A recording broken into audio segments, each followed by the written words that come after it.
यदि आपने इकोलॉजी यानी पारिस्थितिकी पर हमारा वीडियो देखा है तो आपको याद होगा कि उसमें हमने कम्युनिटी यानी समुदाय की अवधारणा के बारे में समझा था, जिसका अर्थ होता है किसी एक ही पर्यावास में रहने वाले सभी जीवित प्राणियों यानी सभी पॉपुलेशंस या समष्टियों का समूह जो उस क्षेत्र के संसाधनों को साझा करते हैं। इस वीडियो में हम इन विभिन्न प्रजातियों या समष्टियों के बीच होने वाली पारस्परिक क्रियाओं के बारे में समझेंगे, जिन्हें तकनीकी रूप से इंटर स्पेसिफिक इंटरैक्शंस यानी अंतर जातीय पारस्परिक क्रिया कहा जाता है। इस तरह की पारस्परिक क्रियाओं में से पहली महत्वपूर्ण पारस्परिक क्रिया है कंपटीशन यानी स्पर्धा, जिसका अर्थ है कि विभिन्न समष्टियाँ विभिन्न प्रजातियाँ समान संसाधनों के लिए प्रतिस्पर्धा करती हैं। जैसे किसी जंगल के बारे में सोचिए, वहाँ पौधों की कई समष्टियाँ यानी कई प्रजातियाँ होती हैं जो सूर्य के प्रकाश के लिए, पानी के लिए, मृदा से मिलने वाले पोषक तत्वों के लिए और इस तरह के कई अन्य संसाधनों के लिए आपस में प्रतिस्पर्धा करती हैं। इसी तरह यहाँ इस चित्र में भी एक समुदाय को दर्शाया गया है, जिसमें विभिन्न प्रकार की मछलियों और कई अन्य समुद्री जीवों जैसे समुद्री एनीमोन और कोरल की समष्टियाँ हैं। यहाँ विभिन्न जीवों की ये समष्टियाँ एक ही पर्यावास को साझा कर रही हैं और हो सकता है कि इनमें से कई समष्टियाँ संसाधनों के लिए एक दूसरे के साथ स्पर्धा भी कर रही हों, जैसे वे एक समान भोजन या एक समान शिकार की तलाश में हो सकती हैं, या वे किसी समान आश्रय के लिए भी स्पर्धा कर सकती हैं। यहाँ ध्यान रखें कि जीवों की दो अलग अलग प्रजातियों के बीच होने वाली ये पारस्परिक क्रियाएं उनमें से किसी एक प्रजाति या दोनों ही प्रजातियों के लिए लाभदायक या हानिकारक अथवा उदासीन हो सकती हैं। लाभदायक पारस्परिक क्रिया को दर्शाने के लिए प्लस का चिन्ह, हानिकारक के लिए माइनस का चिन्ह और उदासीन के लिए शून्य का उपयोग किया जाता है।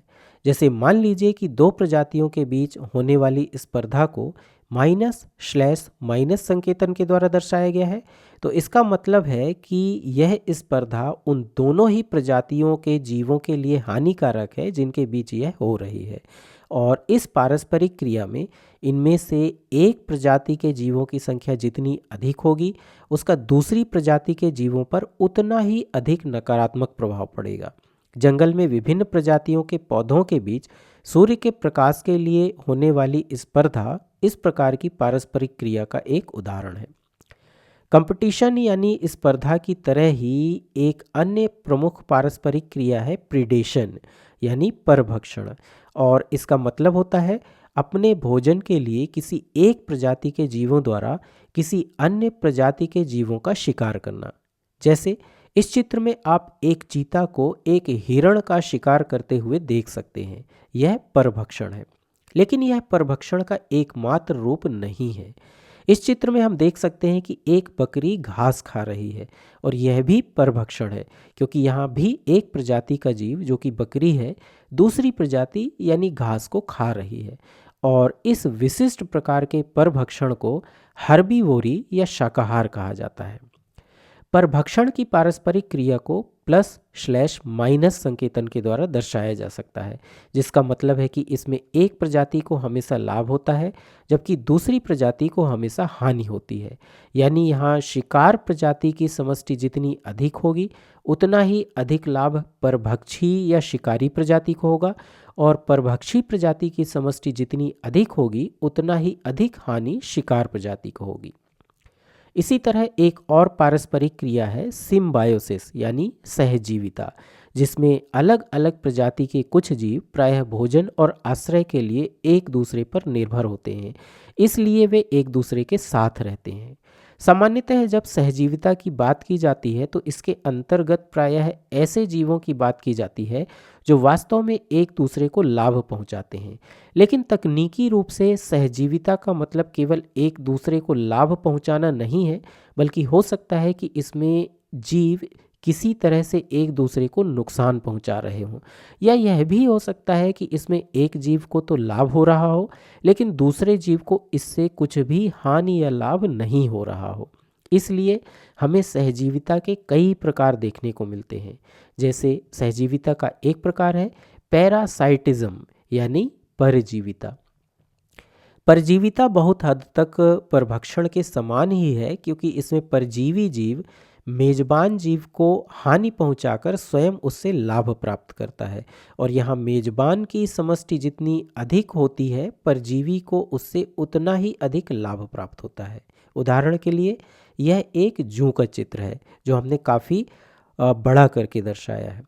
यह जूं प्रायः कुछ मनुष्यों के सिर में परजीवी जीव के रूप में देखने को मिलती है, और यह भोजन प्राप्त करने के लिए सिर की त्वचा से हमारे रक्त को चूसती है, हमारे बालों में अपना आश्रय बनाती है और वहीं अपने अंडे भी देती है। इस प्रकार यह मनुष्य के शरीर से लाभ प्राप्त करती है, लेकिन वास्तव में इससे हम मनुष्यों को कोई लाभ नहीं मिलता है, बल्कि हानि ही होती है। यह हमारा खून चूसती है, इससे हमें सिर में खुजली होती है, जो कि हमारे लिए अत्यधिक असुविधाजनक होता है। इसका मतलब है कि परभक्षण की तरह परजीविता की पारस्परिक क्रिया को भी हम +/- संकेतन के द्वारा दर्शाएंगे, क्योंकि इसमें परजीवी जीव को हमेशा लाभ होता है, लेकिन मेजबान जीव को हमेशा हानि होती है। इसी तरह सहजीविता का एक अन्य प्रकार म्यूचुअलिज्म यानी सहोपकारिता है, जिसमें पारस्परिक क्रिया करने वाली दोनों प्रजातियों को लाभ होता है। जैसे इस चित्र में आप सहोपकारिता का एक उदाहरण देख सकते हैं, जिसमें दिखाया गया है कि क्लाउन फिश समुद्री एनीमोन के भीतर रहती है। समुद्री एनीमोन क्लाउन फिश को आश्रय प्रदान करता है, जबकि क्लाउन फिश समुद्री एनीमोन को उन मछलियों से सुरक्षा प्रदान करती है जो उसे खा सकती हैं। इस प्रकार इस पारस्परिक क्रिया से इन दोनों को लाभ होता है, और इसलिए यह सहोपकारिता है। सहजीविता का एक और प्रकार कमेंसलिज्म यानी सहभोजिता है, जिसमें पारस्परिक क्रिया करने वाली दोनों प्रजातियों में से एक को तो लाभ होता है, लेकिन दूसरी प्रजाति इससे उदासीन रहती है, यानी उसे न तो लाभ होता है और न ही हानि होती है। प्रकृति में हमें सहभोजिता के भी कई उदाहरण देखने को मिलते हैं। जैसे यह एक प्रकार के बैक्टीरिया का चित्र है जो हमारी त्वचा पर पाया जाता है।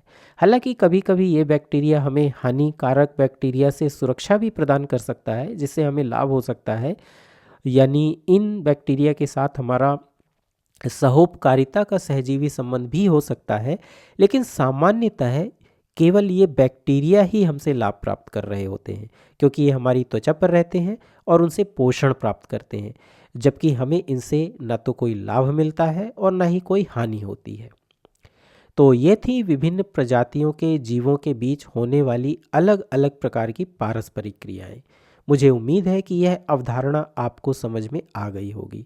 इसलिए अब आप अपने आसपास के पर्यावरण में विभिन्न पर्यावासों में इस तरह की कुछ और पारस्परिक क्रियाओं का पता लगाने का प्रयास करें, और ऐसा करते समय केवल प्राणियों तक सीमित ना रहें, बल्कि बैक्टीरिया जैसे सूक्ष्म जीवों, पौधों और जीवन के अन्य विविध रूपों के बारे में भी विचार करें, और उनके बीच होने वाली पारस्परिक क्रियाओं को उन विभिन्न प्रकारों के अंतर्गत वर्गीकृत करने का प्रयास करें जिनके बारे में हमने इस वीडियो में चर्चा की है।